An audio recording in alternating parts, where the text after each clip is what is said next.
kanyang mga may mga MR. O, di ba? Tama, hindi?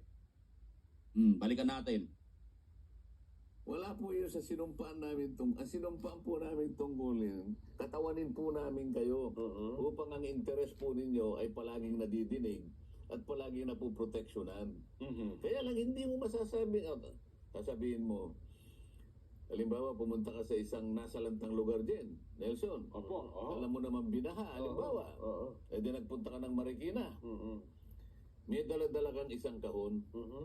Unang-una, tinitingnan yung kahon mo eh. Palagay ko. Isang kahon lang. Ano kaya gustong patunayan itong Congressman Nelson Lubaw na to? Alam na niyang binahatay rito, parang nakikita ko isang kahon lang. Opo. O edi, magsisimula kang magsalita ngayon. Pinabuksan mo yung kahon. Ang laman nun ay yung mga panukalang batas na naisulong mo. Para wag Opo.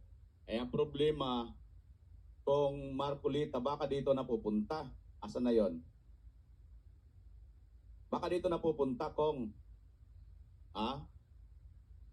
kaya walang maipamigay sa tao, no?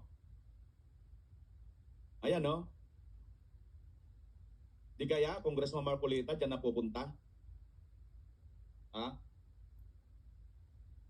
Kayo, mga kababayan, hulaan nyo nga kung pwede pa.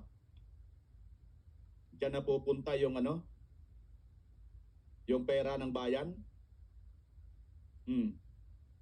Ayan, no? Grabe, no?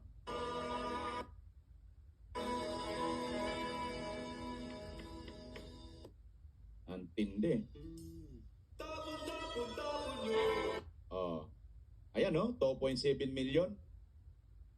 Baka dyan napupunta kung Marcolita. Diba? 500 pieces of legislation kaya isang kahon eh. Opo.